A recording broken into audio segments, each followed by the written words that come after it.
Welcome to leader TV. నేను మీ Siddharth journalist. వర్షాలు లేక రైతన్న ఆగమవుతా ఉంటే మరోవైపు రేవంత్ రెడ్డి సర్కార్ రక్తంతో పండించండి అంటూ గొప్ప మెసేజ్ మరి రాష్ట్ర ముఖ్యమంత్రి ఇవ్వడం జరిగింది. అసలు రాష్ట్రంలో ఏం జరుగుతూ ఉన్నది, రైతులు ఆవేదన చెందుతున్నారు. నీళ్లు లేక నారు పోసిన ప్రాంతాన్ని బకెట్లతో నీళ్లు తీసుకొచ్చి మరి నీళ్లు పోసినటువంటి సందర్భంలో రేవంత్ రెడ్డి మరి మనకు నీళ్లు లేవు, ఆ నీళ్ళు ఏమైనా ఎక్కడైనా ఉంటే కాలువ ద్వారా మాకు అందించే ప్రయత్నం చేయండి, నిల్వ ఉంటే ఇచ్చే ప్రయత్నం చేయండి అని చెప్పేసి రైతులు కోరుతూ ఉంటే, రైతులారా నా దగ్గర నీళ్లు లేవు, కావాలంటే మీ రక్తంతో మీరు పండించుకోవాలని చెప్పేసి ఈ రేవంత్ రెడ్డి ఇలాంటి మెసేజ్లు ఇస్తూ ఉంటే రైతులు బోరున పిలిపిస్తూ ఉన్నారు. ఏమైంది? రైతు రాజ్యం అంటే కాంగ్రెస్ అన్నారు. ఆ రాజశేఖర్ రెడ్డి సమయంలోనే ఆ రైతు రాజ్యం అయిపోయింది. మరి ఈ కాంగ్రెస్ ప్రభుత్వం వచ్చినాక ఈ రైతులను ఏమైనా చేస్తుందంటే రాళ్లతో వాళ్ళ గుండెల మీద బాదినట్టే చేస్తారు తప్ప నీళ్ళు ఇచ్చే ప్రయత్నం మాత్రం చేయట్లేదు. పైనుంచి ఏదేదో ఏంటది సిడబ్ల్యూసి సంథింగ్ ఏదో వాతావరణ మార్పు కారణాల వల్ల వర్షాలు రావట్లేదు అని చెప్పేసి ఇటు వాతావరణ శాఖ చెప్తా ఉన్నప్పటికీ గత నెల కింద ఏం చెప్పారు, భారీ వర్షాలు తెలంగాణ రాష్ట్రంలోనే కురుస్తాయి, రైతులు ముందస్తు వ్యవసాయ పనులు చేసుకునే దిశలో ఉండాలని చెప్పేసి మరి మీరే క్లారిటీ ఇచ్చి ఇప్పుడేమో రైతులు నీళ్ళు అడిగితే వారు రక్తంతో మరి తడుపుకొని మీ భూముల్ని మేము ఏం చేయమంటామని చెప్పేసి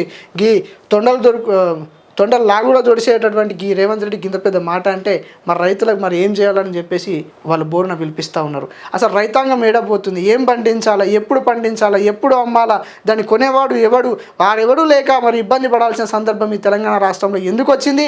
గతంలో 9 సంవత్సరాల పాలన మరి కేసీఆర్ చేసినటువంటి ఈ రైతులకు వారి న్యాయం చేసిరు, రైతు బంధు చేసిరు, రైతు బీమా ఇచ్చిరు, రైతులకు సకాలంగా ధాన్యాలు కొన్నారు, అన్ని చేసిరు. కానీ ఇటువంటి పరిస్థితులు వచ్చిన తర్వాత మరి రైతులను ఆదుకునే నాదుడే లేడా ఈ తెలంగాణ రాష్ట్రం? ఒకప్పుడు భారతదేశానికి అన్నం పెట్టినటువంటి ఈ తెలంగాణ ఈరోజు నీళ్లు లేక మరి రక్తంతో పండించుకోమని చెప్పే ఒక గొప్ప మెసేజ్ ఇచ్చినటువంటి ఏకైక మోతేబార్ గుంపు మేస్త్రి ఎవరైనా ఉన్నారంటే ఇదే రేవంత్ రెడ్డి. చూడండి, నారు కోసం బకెట్లతో నీళ్లు తీసుకొచ్చి వరి నారుపై చల్లుతున్న రైతు పేరు నునావత్ శ్రీను. మెదక్ జిల్లా చిన్నశంకరపేట మండలం పేట్యాగడ్డ గ్రామ పరిధిలోని ఎర్రగుంట గ్రామానికి చెందినటువంటి శ్రీను తనకున్నటువంటి 2 ఎకరాల వరి నాట్లు వేసేందుకు సిద్ధమవుతున్నప్పటికీ కూడా వరుణుడు కరుణించకపోవడం ఇలా బకెట్లతో నీళ్లు తీసుకొచ్చి నారుమడిని మరి కాపాడుకున్నటువంటి రైతును చూడొచ్చు. ఇక్కడ బాపు ఏం చేస్తుండంటే బకెట్లతో నీరు అక్కడ ఉన్నటువంటి నారును సల్లే ప్రయత్నం చేస్తూ ఉన్నాడు.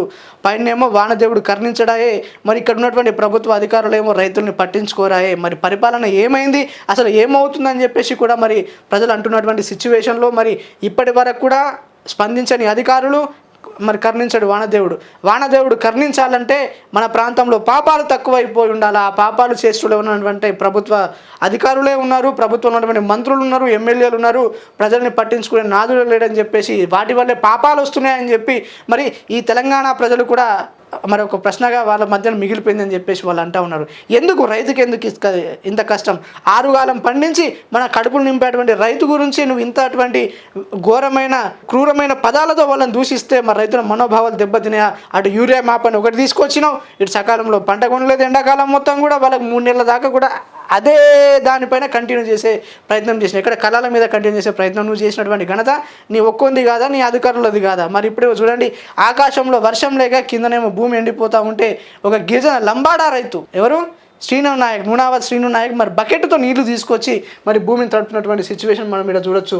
ఇక్కడ చూడండి, వానల కరువు. ఒకప్పుడు వానాలతో సురక్షంగా ఉన్నటువంటి ఈ తెలంగాణ వానాల కరువుతో వర్షాలు లేక తెలంగాణ కరువు వచ్చిందని చెప్పేసి ఈ పార్టీకి అటు చూసుకుంటే ఉమ్మడి ఆదిలాబాద్ జిల్లాలోని అటు నిర్మల్ కావచ్చు, భైన్సా కావచ్చు, లేకపోతే కడెము కావచ్చు, ఖానాపూర్ కావచ్చు, అటుపోతే ఊట్నూరు కావచ్చు, ఏజెన్సీ ప్రాంతమైనటువంటి ఆసిఫాబాద్ కావచ్చు, ఆ ప్రాంతాలలో గుట్టలు పచ్చగా మారి అక్కడ ఉన్నటువంటి పంటలు కూడా పచ్చగా ఇప్పటికీ మన పత్తి చేనులో మన దౌరా కొడుతూ ఉంటుండే, ఇంతింత మొక్కలు వస్తుండే. మరి వర్షాలు లేవు, మరి ప్రత్యామ్నాయ పద్ధతితో ప్రత్యామ్నాయమైనటువంటి పద్ధతితో మరి రైతులను ఆదుకోవడానికి ప్రభుత్వం ముందుకు రాలేకపోతే రైతులు కన్నీరు మన్నీరు అవుతా ఉన్నారు. మా కోసం ఎవరు లేరని చెప్పి చింతిస్తున్నటువంటి సందర్భం ఈ తెలంగాణలో ఉంది.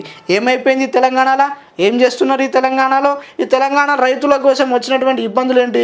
మరి బుగ్గ కారులో తిరుగుతున్నటువంటి వ్యవసాయ శాఖ మంత్రే కావచ్చు, అఫీషియల్ కార్లో గన్మెన్లను పెట్టుకుని తిరుగుతున్నటువంటి అధికారులే కావచ్చు, గ్రీన్ పెన్ సంతకాలతో అగ్రికల్చర్ ఏఈఓ నుంచి మొదలు పెడితే గ్రామస్థాయి ఆఫీసులు ఉంటే, మరి మా ప్రాంతంలో ఈ సమస్య ఉంది, ఇంతమంది రైతులు ఇప్పటివరకు ఇంత ఖర్చు చేసుకున్నారని చెప్పేసి వాళ్ళ మీద ఒక మెమోరాండం అనేది ఒకటి ఓపెన్ చేసి మరి ప్రభుత్వానికి ఇస్తే మరి ప్రభుత్వం ఏమైనా సహాయం చేస్తుండొచ్చు.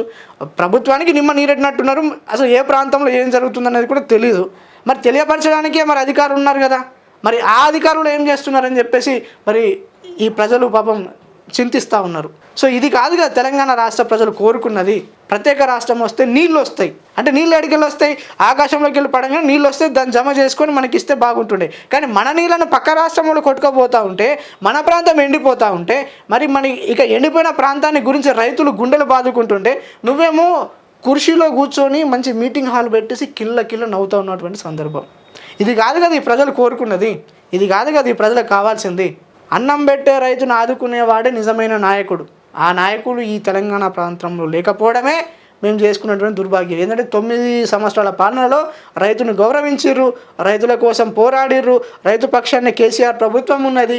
కేసీఆర్ ప్రభుత్వంలో వారి మంత్రులు కూడా రైతుల కోసం పనిచేసి ఆ రైతులను కాపాడుకున్నటువంటి ఆ రోజుల్లో, ఈ రోజుల్లో వర్షాలు లేక ఇన్ని తంటాలు పడుతున్నటువంటి రైతుల్ని చూసినప్పుడు మరి ఎంత ఇబ్బందికరమైనటువంటి వాతావరణం. ఎక్కడో కాదు, మెదక్ జిల్లాని హైదరాబాద్ నుంచి సుమారు 150 కిలోమీటర్లు ఉన్నటువంటి మెదక్ జిల్లా చిన్నశంకరంపేటలో రైతు పడుతున్న ఆవేదన. అంటే ఈ ప్రాంతంలోని ఇంత విపరీతమైనటువంటి ఇలాంటి కరువు వస్తే ఆ ఉమ్మడి నిజామాబాద్ కావచ్చు, ఆదిలాబాద్ కావచ్చు, ఇటు కరీంనగర్ కావచ్చు, ఈ చుట్టుపక్కల వరంగల్ ప్రాంతంలో ఖమ్మం కానీ అక్కడ ఉన్నటువంటి రైతులు ఎంత ఇబ్బంది పడుతూ ఉంటారు గమనించు. సోయి ఉందా, సోయి లేదా?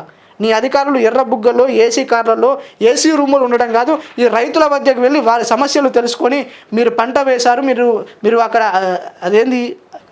మీరు పంట వేశారు, మీరు ఇబ్బంది పడొద్దు, అధైర్యపడొద్దు, మీకు మేమున్నామని చెప్పేసి చెప్పాల్సిన సందర్భంలో మీరుంటే మరి మీరు చేస్తున్నటువంటి ఈ సందర్భాలలో ఇంత ఇబ్బంది పెడుతున్నారంటే మరి తెలంగాణ రైతులు చూస్తూ ఉన్నారు.